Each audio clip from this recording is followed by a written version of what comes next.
নমস্কার, আপনারা দেখছেন নিউজ বিএম। শুরু করছি আজকের বিশেষ সংবাদ। অবশেষে পুলিশের জালে তৃণমূল নেতা তথা কাউন্সিলর দুলাল সরকার ওরফে বাবলা খুনের অন্যতম অভিযুক্ত কৃষ্ণ রজক। সূত্রের খবর, বিহার ও মালদা জেলা পুলিশ বিহার থেকে অভিযুক্তকে গ্রেপ্তার করে মালদায় নিয়ে আসে। বাবলা সরকার খুনের 4 মাস অতিক্রান্ত হওয়ার পর গ্রেপ্তার মূল অভিযুক্ত কৃষ্ণ রজক। গত জানুয়ারি মাসের 2 তারিখে বাবলা সরকার খুন হওয়ার পর এই কৃষ্ণ রজক ও বাবলু যাদবের খোঁজ পেতে সোশ্যাল মিডিয়ায় পোস্টার দিয়ে 2 লক্ষ টাকার পুরস্কার ঘোষণা করেছিল মালদা জেলা পুলিশ।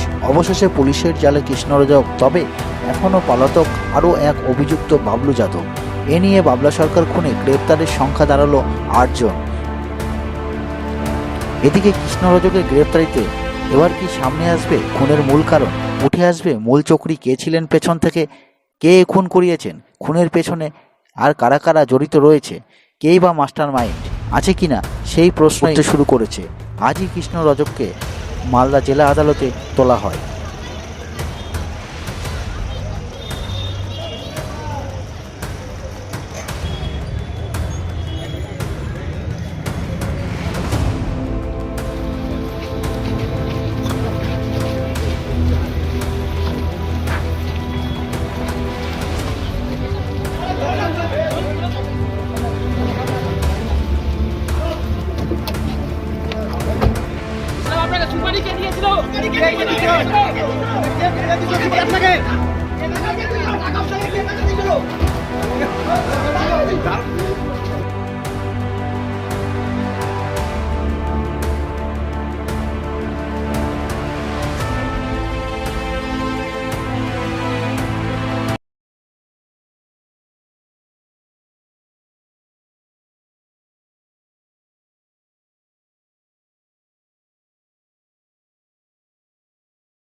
চলছে নৌসেনার মহড়া আরব সাগরে।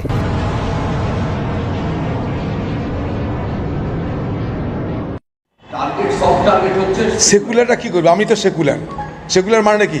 ধর্মনিরপেক্ষ মানেটা কি? সব ধর্মের সমান মর্যাদার দাবি করি। কি অন্যায় করেছি? কি কথা বলেছি আমরা? কি অন্যায় কথা বলেছি যে সেকুলার করছে? তার মানেটা কি? ভারত সরকার তোমাদের হামলা করে দখল করে নাও, তবে না চাইছি তো আমরা। সেকুলাররা চাইছে, আমি চাইছি বদলার মতন বদলা হোক পাকিস্তানের উপরে। মুখে কথা বলে নয়, কাজ করে দেখাতে হবে। ওই কটা পাকিস্তানি নাগরিককে ভিসা বন্ধ করে দিলাম আর বর্ডার বন্ধ করে দিলাম, ওসব টোটকাই আমরা বিশ্বাস করি না। হোমিওপ্যাথিক ডোজে বিশ্বাস করি না।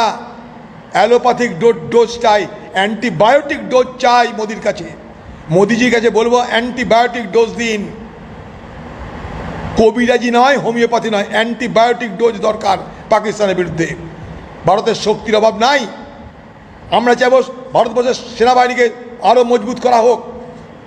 অগ্নিবীর করে ভারতবর্ষের সেনাবাহিনীতে অনেক সমস্যা তৈরি হয়েছে, আমি সে কথা বলতে রাজি নয়। কিন্তু ভারতবর্ষের সেনাবাহিনীতে প্রচুর পরিমাণ খালি পদ পড়ে আছে, সেগুলো পূর্ণ করা হোক। ভারতবর্ষের বিমান বাহিনীর আরও স্কোয়াড্রন দরকার, সেগুলোকে সরবরাহ করা হোক। দেশের স্বার্থে সব কিছু ত্যাগ করতে পারি আমরা, কিন্তু কোনো কারণে দেশের স্বার্থ ত্যাগ করতে পারি না, এটা যেন মাথায় থাকে।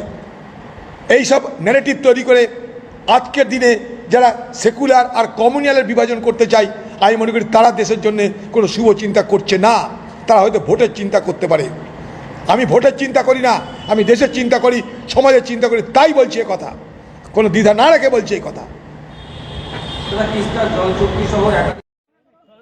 বৃহস্পতিবার মালদায় প্রথমবার প্রাক্তন অধিনায়ক সৌরভ গঙ্গোপাধ্যায় জেলা ক্রীড়া সংস্থার মাঠে জগবন ডালমিয়া কভার ক্রিকেট সেন্টারের উদ্বোধনে হাজির সৌরভ গঙ্গোপাধ্যায়। উদ্বোধনের পর পিচে ব্যাট হাতে নেমেও পড়েন। সৌরভকে ঘিরে উৎসাহ উল্লাস খেলোয়াড় থেকে ক্রীড়াপ্রেমীদের। ফটোগ্রাফ নেওয়ার হুড়োহুড়ি। মালদা ক্লাবে গিয়ে খুদে ক্রিকেটারদের সাথে কথা বলেন এবং খেলার পরিবেশ খতিয়ে দেখেন। বৃন্দাবনী মাঠ পাশে এটা ফুটবল এইসব খেলা করেন।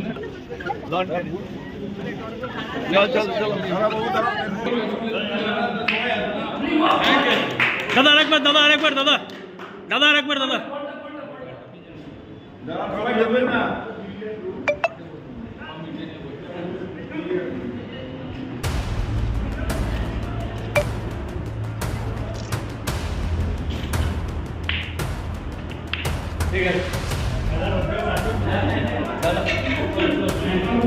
चलो चलो चलो अच्छा ताती আপনি যদি আমাদের চ্যানেলে নতুন হয়ে থাকেন তবে আমাদের চ্যানেলটি অবশ্যই সাবস্ক্রাইব করুন এবং ভালো লাগলে লাইক ও শেয়ার করুন এবং তাদের নজর দেওয়ার দেশগুলো করুন।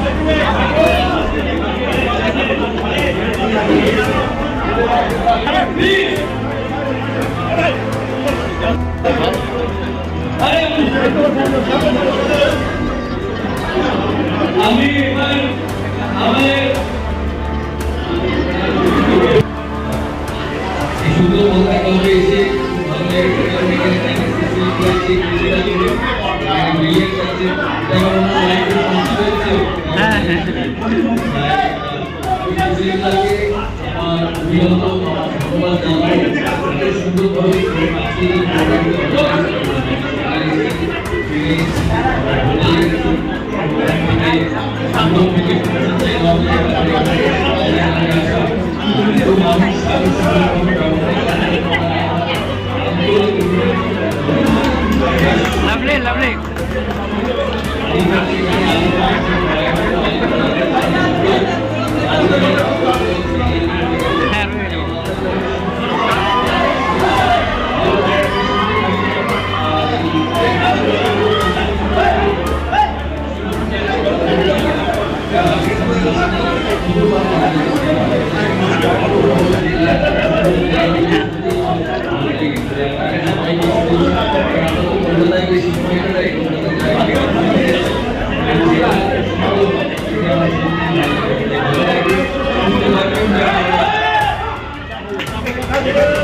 অনেক ভালোবাসা, অনেক ছোট ছোট প্লেয়ার আছে, ছোট ছোট যারা সব খেলার জামা কাপড় পরে আছে।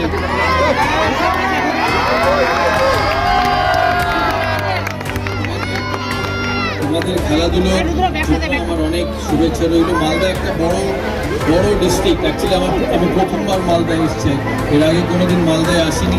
তাই আমি যখন ট্রেনে নেবে এই সমস্ত মালদা শহরের ভেতর দিয়ে আসছিলাম, কিছুদিন আগে জিজ্ঞেস করছিলাম যে মালদা শহর এত বড় শহর, এখানে আমার একজন বন্ধু বললো যে এখানে জায়গার দাম কলকাতার কাছাকাছি প্রায়। হ্যাঁ, কলকাতার কাছাকাছি প্রায়। এত সুন্দর এই স্টেডিয়াম, এখানে ফুটবল ক্রিকেট দুটোই খেলা হয়। তোমরা এই ফেসিলিটি ভালো করে ইউজ করবে, কারণ ক্রিকেট অ্যাসোসিয়েশন অফ বেঙ্গল যে এই কোচিং সেন্টারটি ছোট্ট ক্রিকেট একাডেমিটি তৈরি করার জন্য সাহায্য করেছিল 2017-18 সাল থেকে। ক্রিকেট অ্যাসোসিয়েশন অফ বেঙ্গলের তত্ত্বাবধানে অনেক ফেসিলিটি পাওয়া হয় ডিস্ট্রিক্টে। তোমরা সেই ফেসিলিটিটাকে ব্যবহার করবে আর খেলাধুলো যাতে তোমাদের এগিয়ে নিয়ে যেতে পারো সেটা দেখবে। ডিস্ট্রিক্ট থেকে, পশ্চিমবাংলার ডিস্ট্রিক্ট থেকে বহু প্লেয়ার বাংলার হয়ে খেলেছে, সে নর্থ বেঙ্গল হোক, সাউথ বেঙ্গল হোক, বহু প্লেয়ার বাংলা ভারতের হয়ে খেলেছে। ঋদ্ধিমান সাহা খেলেছে, শিলিগুড়ির ছেলে লক্ষ্মীরতন শুক্লা খেলেছে, হাওড়ার মনোজ তিওয়ারি, হাওড়ার আর আরও অনেকে যারা ডিস্ট্রিক্ট থেকে বড় হয়েছে, ডিস্ট্রিক্টে জন্মেছে, তারা ডিস্ট্রিক্ট থেকে গিয়ে বাংলা ও দেশের হয়ে খেলেছে। তাই ডিস্ট্রিক্ট, জেলা বাংলার ক্রিকেটের জন্য একটা খুব ইম্পর্টেন্ট প্রতিষ্ঠান। প্রতিটি জেলা, পশ্চিমবাংলার যত জেলা আছে, আমার মনে হয় 18টি জেলা ক্রিকেট অ্যাসোসিয়েশন অফ বেঙ্গলে অন্তর্ভুক্ত। সেই 18টি জেলা বাংলার ক্রিকেটকে এগিয়ে নিয়ে যাওয়ার জন্য আর খেলোয়াড় তৈরির জন্য খুব গুরুত্বপূর্ণ ভূমিকা পালন করে। তাই সিএবি তাদের মতো যতটা সম্ভব জেলার ইনফ্রাস্ট্রাকচার, জেলার ফেসিলিটিতে সাহায্য করে আর ভবিষ্যতেও করবে। তাই এখানে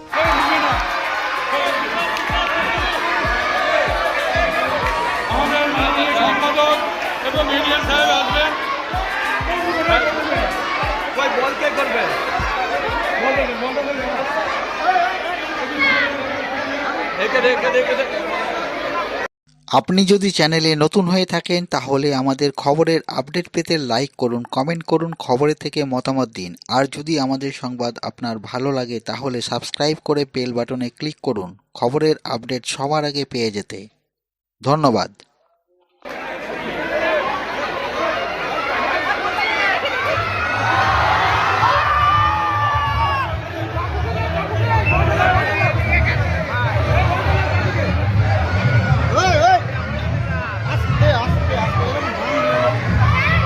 সচিনের জন্মদিন আজকে, দাদা সচিনের জন্মদিন আজকে, বললো তো ওখানে অডিও।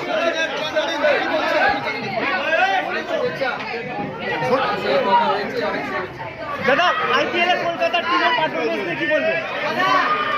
অনেক খেলা বাকি হয়েছে দেখা যাচ্ছে। রোহিত শর্মাকে Rohit Sharma back to back 50। চলো চলো চলো চলো চলো। ছোট ভাই এসে আপনি কিছু বলবেন? বলুন।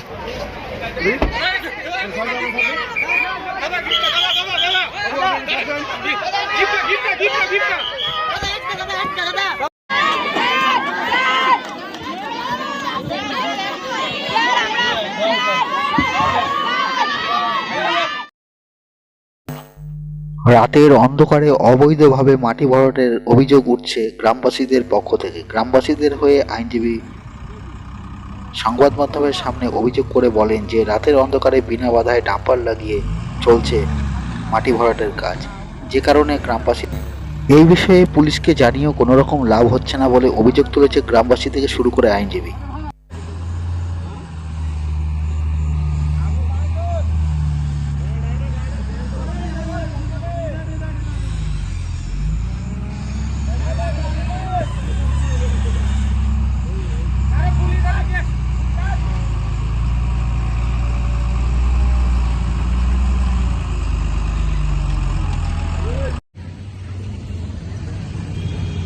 পাড়া ও কংসতলা গ্রামের সর্বসাধারণ আমার কাছে আসে। তারা আমাকে এসে বলে যে এই বিবাদী তারা আরও কিছু ল্যান্ড মাফিয়াকে নিয়ে এই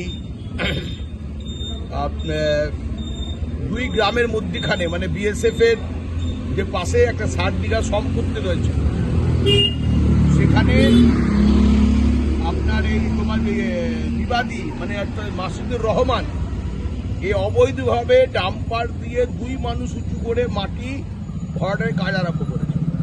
এই মাটি ভরাটের কাজ বা মাটি খননের কাজ করতে গেলে কিন্তু লাগে, পারমিশন লাগে গভর্নমেন্টের মাটি ভরাট করতে গেলে, কিন্তু মাটি ভরাটের কোনো পারমিশন এরা নেয়নি। এমনকি দুই মানুষ উঁচু করে মাটি ভরাট করছে, তারপরে বর্ষার সময় কিন্তু আশেপাশে যে গরিব মানুষের বাড়ি ঘর সব ডুবে যাবে, চাষের জমি টমি সব নষ্ট হয়ে যাবে। এবং মাটি ভরাটে পারমিশন ছাড়া কিন্তু ল্যান্ড মাফিয়ারা মাটি ভরাট করতে পারে না, সেখানে আলাদা কোনো পারমিশন নেই। এবং এই দেখুন এরা সব সাধারণ মানুষ, এদের সমস্ত জমি জায়গাগুলো আজকে নষ্ট হয়ে যাবে, এদের চাষাবাদের জমি নষ্ট হয়ে যাবে। এই ব্যাপারে এই বিবাদী হচ্ছে মাসুদুর রহমান। এই মাসুদুর রহমান এই কাজটা করছে কিছু ল্যান্ড মাফিয়াকে নিয়ে। এই ব্যাপারে এরা বাধা দিতে গেলে এদেরকেও মারধর করে এবং এদেরকে ভয় দেখাচ্ছে যে এইসব বাড়াবাড়ি করতে গেলে কিন্তু তোমাদের ক্ষয়ক্ষতি হয়ে যাবে, পরিবার ধ্বংস করে দেবে। তো এই সমস্ত মানুষজনের বড় বড় ক্ষতি হয়ে যাচ্ছে এদের ল্যান্ডগুলো, চাষের জমিগুলো। তো এই ব্যাপারে আমরা একটা এই ভুতনি পাড়া ও কংসতলা গ্রামের সর্বসাধারণ বিএসএফ ক্যাম্প পোস্ট নারায়ণপুর থানা জেলা মালদহ এরা একটা এই মানে লিখিত অভিযোগ দায়ের করেছে আইসি মালদা পিএস। এবং মালদা পিএস এই ব্যাপারে কোনো এদেরকে লিখিতও দেয়নি, আশ্বাসও দেয়নি, রিসিট কপিও দেয়নি এবং কোনো রকম যে এরা সুরাহা পাবে এই ধরনের কোনো রকমের আশা অব্দি পাচ্ছে না, পুলিশও পাঠাচ্ছে না এবং মাটি ভরাটের কাজ ডাম্পার চালিয়ে যাচ্ছে না। তো আমি এই ব্যাপারে আগামীকাল আমরা যাব এসপির কাছে, ডিএম এর কাছে, এডিএম ল্যান্ড, ডিএলআরও বিএলআরও কাছে যাব। প্রয়োজন পড়লে মুখ্যমন্ত্রী দ্বারস্থ হব, কারণ এরকমভাবে বাড়াবাড়ি করলে আমরা কোর্টেরও দ্বারস্থ হব। এই এরা সব হচ্ছে গ্রামবাসী এবং এরা সব হচ্ছে এই এরিয়ার, এদেরই ক্ষতিগ্রস্ত হচ্ছে এরা। এই বিষয়ে এদের কি বক্তব্য সেটা আপনি শুনেন।